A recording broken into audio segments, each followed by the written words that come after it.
हाय, good morning everyone. आज का हमारा प्रॉब्लम है 491 नॉन डिक्रीजिंग सबसीक्वेंसेस। ठीक है ना। तो इसमें इस प्रॉब्लम में क्या कह रहा है कि आपके पास एक एरे दिया हुआ है, आपको उस एरे में से सबसीक्वेंसेस निकालना है सच दैट सबसीक्वेंसेस का जो वैल्यू होगा वो एक तरीके से नॉन डिक्रीजिंग होना चाहिए। नॉन डिक्रीजिंग से मेरा मतलब क्या है? नॉन डिक्रीजिंग है कि प्रीवियस वैल्यू जो है या तो मेरे से छोटा रहेगा या मेरे इक्वल रहेगा। जैसे कि ये 4 9, ठीक है, ये जो है एक नॉन डिक्रीजिंग है। 4 4, ठीक है, ये भी एक नॉन डिक्रीजिंग है, ठीक है ना। या फिर 4 4 मान लीजिए कि 1 4 5 है, ये भी हो सकता है। इसी में 4 लगा दिए तो ये भी एक नॉन डिक्रीजिंग एरे कह लीजिए या सबसीक्वेंस कह लीजिए, ठीक है। तो लेट्स से कि आपके पास एक एरे दिया हुआ है, जैसे जो प्रॉब्लम में था 4 6 7 7, ठीक है ना। ये आपके पास दिया हुआ है ऑलरेडी, ठीक है। तो इससे आपका क्या क्या सब सीक्वेंस समझ लेते हैं। सब सीक्वेंस क्या होगा? सब एरे होता है कि कंटिन्यूस वैल्यू होगा, ठीक है। सब सीक्वेंस का मतलब ये होता है कि लगातार वैल्यू नहीं रहेगा, कॉन्टीन्यूस वैल्यू नहीं होगा, बट सीक्वेंस मेंटेन रहेगा। जैसे कि इसमें मत लीजिए, जैसे कि एक और एग्जांपल ले लेते हैं 1, ठीक है, 5 7 9 ऐसे करके। तो इसमें देख लीजिए कि सब सीक्वेंस क्या होगा। 1 हो सकता है, फिर हम लोग 7 ले लेते हैं, फिर 9 ले लेते हैं, ऐसा कोई वैल्यू। मतलब ये लिए ये लिए ये लिए, कंटिन्यूस वैल्यू नहीं था, ठीक है ना। तो लेकिन ऑर्डर मेंटेन है। 1 के बाद अगला वैल्यू 7 ही आया, 7 के बाद 9 आया। ये हम लोग नहीं लिख सकते थे कि 7 हो गया, 1 हो गया, 9। क्यों? ऑर्डर्ड ख़राब हो गया ना। देखिए ये गलत हो गया। क्यों? क्योंकि पहले हमारा 1 ही आएगा, ठीक है। 7 कभी भी पहले नहीं आ सकता है 1 के, इसलिए। तो सब सीक्वेंस का मतलब आपको समझ में आ गया। अब वापस से हम लोग बढ़ते हैं प्रॉब्लम की तरफ, ठीक है। वापस से प्रॉब्लम पे आते हैं। तो हम लोग को क्या बताना है? नॉन डिक्रीजिंग, ठीक है। नॉन डिक्रीजिंग होना चाहिए, मतलब कि ग्रेटर दैन और इक्वल टू, ठीक है, प्रीवियस वैल्यू के। और सबसीक्वेंसेस बताना है। तो सबसीक्वेंस का मतलब तो आप लोग समझ गए हो, ठीक है।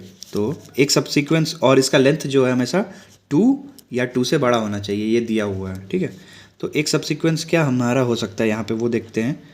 4 और 6 हो सकता है एक, ठीक है। बढ़ते हैं इसी साइड से। 4 और 6 हो सकता है। एक हो सकता है मेरा 4 6 और 7, इस वैल्यू को मिला के, ठीक है। एक हो सकता है मेरा 4 6 6 7, इस वैल्यू को बढ़ा के, ठीक है। बट ये नहीं होगा। क्यों? ये नहीं होगा क्यों? क्योंकि ये और ये वैल्यू हमको एक ही है ना, 4 6 7 है, 4 6 7 है, सेम वैल्यू है। तो इस बात का प्रॉब्लम में ध्यान रखना है, ठीक है ना। इस बात का प्रॉब्लम में हमेशा ध्यान रखना है कि सेम वैल्यूज़ को हम लोग को दोबारा नहीं लिखना है, ठीक है। इसके लिए हम एक सेट्स यूज़ करेंगे बाद में, वो आपको मैं बाद में दिखा दूंगा। 4 6 7 हो गया, ठीक है। इसके अलावा और क्या हो सकता है? 4 के सारे हो गए कॉम्बिनेशंस। मान लीजिए 6 से स्टार्ट करते हैं, ठीक है। 6 के बाद एक हमारा हो सकता है 7, ठीक है। एक 7 हो सकता है, ये वाला हो गया 6 और 7। फिर से 6 7 नहीं लिख सकते क्योंकि ऑलरेडी इंक्लूडेड है। एक क्या हो सकता है? 6 7 और 7। एक ये भी हो सकता है, राइट। उसके अलावा एक क्या हो सकता था? 4 6 7 7, ये भी हो सकता है ना। 4 6 7 और 7। इसके अलावा और कुछ हो सकता है क्या? 4 6 हो गया हमारा, 4 6 7 हो गया हमारा, 6 7 हो गया हमारा, ठीक है। और 6 7 7 भी हो गया। और इसके अलावा एक ये भी तो हो सकता है 7 और 7, ये भी तो है इंक्रीज, नॉन डिक्रीजिंग है ना, क्योंकि नेक्स्ट वैल्यू जो है ग्रेटर दैन और इक्वल टू प्रीवियस वैल्यू है, ठीक है। एक ये हो गया। उसके अलावा और भी बन सकता था 4 7 को इंक्लूड कर लेते हैं, 4 और 7 को, ठीक है। ये हो गया। एक वैल्यू ये भी हो सकता था तुम्हारा 4 7 और 7। 4 को 7 और 7 के साथ ट्राई कर लिए। आई गेस सारा कंप्लीट हो चुका है। 4 6 हो गया, 4 6 7 हो गया, 4 6 7 7 हो गया, ठीक है। उसके अलावा 6 से बनने वाले थे 6 7 हो गया, 6 7 7 हो गया, ठीक है ना। और 4 का 7 और 4 का 7 7, आई गेस सारा कंप्लीट हो चुका है। मेन आपको प्रॉब्लम स्टेटमेंट आई गेस समझ आ गया होगा यहाँ तक, ठीक है। तो अब क्या करते हैं, चलिए। अप्रोच हमारा क्या होगा कि हम लोग एक डिसीजन ट्री बना लेते हैं सबसे पहले, ठीक है। और उसमें देखेंगे अप्रोच कैसे अप्रोच करेंगे इस प्रॉब्लम को। हाँ, एक डिसीजन ट्री का हम लोग यूज़ करेंगे यहाँ पे डिसीजंस लेने के लिए, वो समझते हैं। अप्रोच क्या होगा कि हम लोग किसी वैल्यू पे हैं, ठीक है। हम लोग किसी वैल्यू पे खड़े हैं, कोई भी एन वैल्यू है, ठीक है ना। इसमें कोई वैल्यू दी हुई है अपनी, ठीक है। तो सबसे पहले ये चेक कर लेते हैं कि ये वैल्यू वो है जिसको हम लोग को ऐड करना है, ठीक है ना, आंसर में। क्या इसके पहले कोई वैल्यू है? प्रीवियस वैल्यू एग्जिस्ट करता है, ठीक है, प्रीवियस वैल्यू एग्जिस्ट करता है क्या यहाँ पे? अगर यस है, ठीक है, अगर यस है या फिर अगर नो है, ठीक है, अगर नो, प्रीवियस वैल्यू अगर एग्जिस्ट नहीं करता है, पहले वो देख लेते हैं। तो हम लोग क्या कर सकते हैं, इस नोड को डायरेक्ट, इस वैल्यू को डायरेक्टली ऐड कर सकते हैं, या तो ऐड नहीं करेंगे क्योंकि इसके पहले कोई भी वैल्यू एग्जिस्ट नहीं करता है, तो हम लोग को उसको किसी के साथ कंपेयर नहीं कर सकते, बड़ा है कि छोटा है, राइट। तो उसको हम लोग या तो यहाँ पे ऐड लिख लेते हैं, या तो उसको ऐड करेंगे या तो नहीं करेंगे, ठीक है। ऐड कर लेंगे तो उस वैल्यू को हम लोग उस एक कोई एरे में रख लेंगे वी को, ठीक है ना, इस वैल्यू को रख लेंगे एरे में। ऐड नहीं करेंगे तो आइट्रेट कर जाएंगे हम लोग नेक्स्ट वैल्यू पे, एरे पे जो भी है, ठीक है। तो ये जो है ये एम्प्टी रह जाएगा, इसमें कुछ भी नहीं रहेगा, ठीक है। ये एक केस हो गया कि हम लोग नेक्स्ट वैल्यू पे चले गए, इसमें होगा कि बिना ऐड किए हम लोग नेक्स्ट वैल्यू पे चले गए, ठीक है। अदरवाइज़ मेरे से पहले एक वैल्यू एग्जिस्ट करता है, ठीक है, मेरे से पहले एक कोई वैल्यू है जो ऑलरेडी एग्जिस्ट करता है, ठीक है। तो हम लोग क्या चेक करेंगे यहाँ पे फिर से कि वो मेरे से स्मॉलर है या फिर इक्वल टू है, ठीक है। ये कंडीशन होना चाहिए, लेस देन और इक्वल टू होना चाहिए। अगर है, अगर नहीं है तो कोई बात नहीं है, हम लोग बस नेक्स्ट वैल्यू पे आइट्रेट कर जाएंगे, हम लोग नहीं ऐड कर सकते इसको, नहीं हाउ। अगर है तो फिर सेम यही वाला केस, अगर मेरे से लास्ट वैल्यू छोटा है तो हम एक बार में क्या करेंगे, उसको इस वैल्यू जो हमारा ये वी है उसको ऐड करेंगे, ठीक है, राइट, ऐड कर लेंगे या फिर ऐड नहीं करेंगे, राइट। तो ये डिसेंट्री आपको समझ में आ गया। वैल्यू है हमारे पास, पहले कोई वैल्यू एग्जिस्ट करता है क्या? अगर हाँ करता है तो वो लास्ट वैल्यू जो है मेरा, वो मेरे से छोटा होना चाहिए या मेरे बराबर होना चाहिए। अगर छोटा या मेरे बराबर है तो हम अभी इस वैल्यू को ऐड करके एक कॉम्बिनेशन निकालेंगे, एक बिना ऐड की कॉम्बिनेशन निकालेंगे, ठीक है, सही है। और अगर प्रीवियस वैल्यू एग्जिस्ट नहीं करता है तो मेरे पास दो केसेस बन के आता है कि हम इस वैल्यू को ऐड करें, ठीक है, ऐड कर लेते हैं, या फिर ऐड ना करें, तो ये है। और ये n+1 है कि हम लोग नेक्स्ट वैल्यू पे जाके चेक कर रहे हैं, ठीक है। तो ये डिसीजन ट्री है हमारा। प्रॉब्लम आपको समझ में आ गया, तो चलिए अब कोड की तरफ बढ़ते हैं, ठीक है। चलिए, तो ये हमारा टेम्पलेट कोड दिया हुआ है, यहाँ पे आपको वेक्टर ऑफ इंट रिटर्न करना है, ठीक है। ये आपका कुछ नहीं है, वेक्टर्स है आंसर्स का जो सब्सिक्वेंस आप बना रहे हो। फाइंड सब्सिक्वेंसेस फंक्शन दिया हुआ है आपको, और नम्स है जिसमें कि आपका वैल्यू स्टोर्ड है, ठीक है। तो यहाँ पे क्या करते हैं कि एक आंसर स्टोर करने के लिए हम लोग वेक्टर बना लेते हैं, वेक्टर ऑफ इंट, ठीक है। इसका नाम दे देते हैं रेस, जो कि हम लोग रिटर्न करेंगे, ठीक है, रिटर्न करने के लिए ये वैल्यू है। उसके अलावा एक सेट बना लेते हैं वेक्टर ऑफ इंट का। ये सेट क्यों आ रहा है बताते हैं आपको, आंसर का नाम दे लेते हैं। ये सेट आपका इस केस को हैंडल करने के लिए आ रहा है, जब आपका डुप्लीकेट वैल्यूज़ आता है ना, जैसे 4 6 7 आ गया था, फिर इसके वजह से भी 4 6 7 आ गया था, तो सेट मतलब डुप्लीकेट वैल्यूज़ को एंटर करने नहीं देता है, सेट की प्रॉपर्टी ही यही है, ठीक है। तो उसको हैंडल करने के लिए हम लोग एक set of vector of answer बना लेते हैं। सारा कर्मकांड इसी के ऊपर करेंगे और लास्ट में रेस्ट में आंसर भेज देंगे हम लोग, ठीक है। उसके अलावा एक हमारा इंट बना लेते हैं, इंट आंसर करके, इंट एन करके, जो कि पॉइंट करेगा करंट वैल्यू को। इसके अलावा एक टेम्परेरी आंसर जो स्टोर होगा, मतलब जो एरे हम लोग बनाते रहेंगे उसको स्टोर करने के लिए हम लोग एक इंट टेम्प बना लेते हैं। बहुत अच्छे। अब क्या करते हैं, सारा वैल्यू हम लोग पास करने के लिए हो गया हमारा, तो एक काम करते हैं, फंक्शन कॉल कर लेते हैं। फंक्शन का नाम रख देंगे फन। उसमें हम लोग नम्स को भेज दे रहे हैं, ठीक है। उसमें हम लोग क्या कर रहे हैं कि नम्स को भेज दे रहे हैं। उसके अलावा और किसको भेज दें, नम्स हो गया आपका, आप भेज दो उसमें आंसर जो आपने बनाया है उसको भेज दो, टेम्प जो बना है उसको भेज दो, ठीक है, और एन को 0 भेज दो, ठीक है। एन का ज़रूरत नहीं है वैसे अभी यहाँ पे, ठीक है। अब इसको लास्ट में कंप्लीट करेंगे एक बार, पहले अपने वाले फंक्शन पे बढ़ते हैं, ठीक है। फंक्शन का कुछ रिटर्न टाइप था क्या वहाँ पे? नहीं, तो वॉइड, ठीक है, वॉइड फन बना लेते हैं हम लोग, ठीक है, बहुत अच्छे। अब फन बनाने के बाद हम लोग क्या करते हैं, ऐसा फन पे एक हम लोग का सबसे पहले था वेक्टर, ठीक है ना, वेक्टर इंट है और ये है नम्स, ठीक है, बहुत अच्छे। उसके बाद क्या रिटर्न किया था हम लोग, आंसर और टेम्प। आंसर का टाइप था सेट का, set of vector of int, ठीक है, इसका नाम था आंसर। इसके अलावा एक वेक्टर दिया हुआ था, ठीक है, वेक्टर दिया हुआ था, right. Vector of int of answer, sorry temp, और एक इंट n बना लेते हैं जो कि बता रहा है कि मेरा करंट वैल्यू अभी क्या है, इस नम्स में मेरा करंट वैल्यू क्या है, ठीक है। स्टार्टिंग इसका 0 से हम लोग कर रहे हैं। तो बेस केस क्या बनेगा यहाँ पे, हमारा बेस केस क्या बनेगा वो देख लेते हैं। बेस केस ये बनेगा कि यहाँ पे कि इफ़ n जो है इक्वल टू है मेरा नम्स का साइज़ के, ठीक है, मतलब लास्ट वैल्यू पे आ चुका है। अब कोई वैल्यू हमारे पास ऐड करने के लिए नहीं बचा है, इसको ग्रेटर दैन n भी कर सकते हो, जो भी मन करे, ठीक है। अगर ऐसा है और मेरा जो टेम्प का साइज़, जो मेरा टेम्परेरी आंसर को स्टोर करता है ये टेम्प, ठीक है, इसका साइज़ क्या क्वेश्चन में बताया हुआ था कि इसका साइज़ मिनिमम 2 होना चाहिए। तो इफ़ टेम्प डॉट साइज़, ठीक है, ग्रेटर दैन 1 है, मतलब इसके पास एटलीस्ट 2 वैल्यू है, तो क्या करो, आंसर डॉट इंसर्ट कर दो किसको, इस टेम्प को, राइट।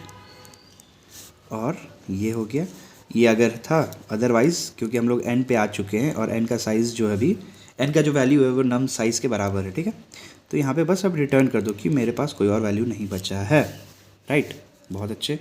उसके अलावा क्या कर लेते हैं कि एक बार चेक कर लेते हैं इस कंडीशन को, ये देखिए, इफ़ टेम्प डॉट साइज़, यहाँ पे ये वाला कंडीशन कि मेरे पहले कोई प्रीवियस वैल्यू एग्जिस्ट करता है क्या। ये कैसे चेक कर सकते हैं कि टेम्प का भी करंट वैल्यू क्या है। टेम्प का वैल्यू अगर ग्रेटर दैन 0 है, मतलब कि टेम्प में ऑलरेडी कोई वैल्यू एग्जिस्ट करता है ना, तो उस केस में हम लोग क्या कर लेंगे, इफ़ टेम्प का साइज़ कुछ है, ठीक है, इसका मतलब क्या हो गया, ग्रेटर दैन 0, मतलब कि इसमें टेम्प में ऑलरेडी कोई वैल्यू है, राइट।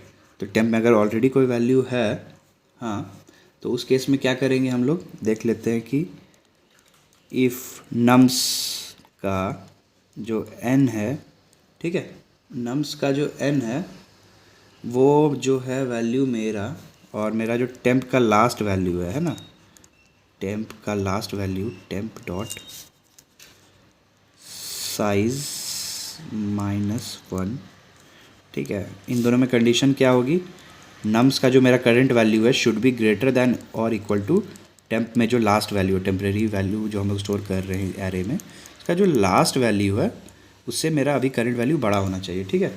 अगर बड़ा है, ठीक है, अगर बड़ा होगा मेरा वैल्यू लास्ट वैल्यू से, प्रीवियस के लास्ट वैल्यू से अगर मेरा वैल्यू बड़ा है तो उसको क्या करेंगे, एक बार ऐड करेंगे और एक बार ऐड करके नहीं देखेंगे, ठीक है। तो अगर यहाँ पे कर लेते हैं, बड़ा है, लास्ट वैल्यू से बड़ा है मेरा, तो क्या करेंगे, एक बार टेम्प में हम लोग इसको ऐड कर लेंगे, ठीक है। ऐड करके फंक्शन कॉल कर लेंगे नम्स n, ठीक है, राइट, ठीक है, राइट है। और एक बार फंक्शन कॉल कर लेंगे नेक्स्ट वैल्यू को, फन क्या क्या था, नम्स, उसके बाद आता है आंसर, उसके बाद आता है टेम्प, उसके बाद आता है n, ठीक है। और क्या करते हैं, ये कॉल हो चुका है। अब इस वैल्यू को क्या, 2 केसेस बन रहा था ना यहाँ पे, एक बार ऐड करेंगे एक बार नहीं करेंगे। तो ध्यान दीजिए कि टेम्प में ये वैल्यू ऐड हो चुका है, तो इसको निकालना भी पड़ेगा, ठीक है, नेक्स्ट पॉसिबिलिटी चेक करने के लिए। तो उसके लिए क्या करेंगे, पॉप बैक, ठीक है, ये जो वैल्यू इंसर्ट हुआ था हमारा टेम्प में उसको निकाल देते हैं, और उसके बाद ये दूसरा वाला केस भी ट्राई कर लेते हैं, ठीक है, कि बिना ऐड किए हुए। बढ़िया, चलिए बढ़िया है। फन नम्स कर लेंगे, आंसर कर लेंगे, टेम्प कर लेंगे और n+1 करेंगे। ये छूट गया था, ये देखिए n+1 होगा, नहीं तो फिर ये क्या होगा, फॉरएवर एक ही जगह पे पॉइंट करेगा, आपका सिस्टम सैक भर जाएगा, ठीक है, ओवरफ्लो कर जाएगा, आपका कोड रन नहीं करेगा, ठीक है। फॉर नम्स ये कर लिया हम लोग, बहुत अच्छे। अदरवाइज़ अगर ये वैल्यू जो है मेरा, ठीक है, जो मेरा लास्ट वैल्यू था वो नम से छोटा नहीं था, अगर वो नम से छोटा नहीं होता, ये वाला स्मॉलर वैल्यू नहीं है, तो क्या कर रहे थे, n+1 डायरेक्टली दूसरे वैल्यू पे ट्राई कर ले रहे थे, ठीक है। तो इसको आप डाल दीजिए एल्स में क्या करना था, चुपचाप से भाई, क्योंकि कोई वैल्यू मेरे से छोटा नहीं है, तो आंसर टेम्प और चुपचाप से हम लोग नेक्स्ट वैल्यू पे चलो, यहाँ पे अपना दाल नहीं गलने वाला है, ठीक है। ये हो गया हमारा, ये इफ़ के लास्ट अगर टेम्प में, ठीक है, टेम्प में कोई वैल्यू अगर एग्जिस्ट करता था मेरा, ये वाला, तो उसके लिए केस हो गया, ठीक है। अगर टेम्प खाली है, ठीक है, अगर कोई प्रीवियस वैल्यू है ही नहीं मेरे पास, तो फिर दो केसेस है, ऐड करने वाला और ऐड नहीं करने वाला, ठीक है। तो वो देख लेते हैं फटाक से एकदम।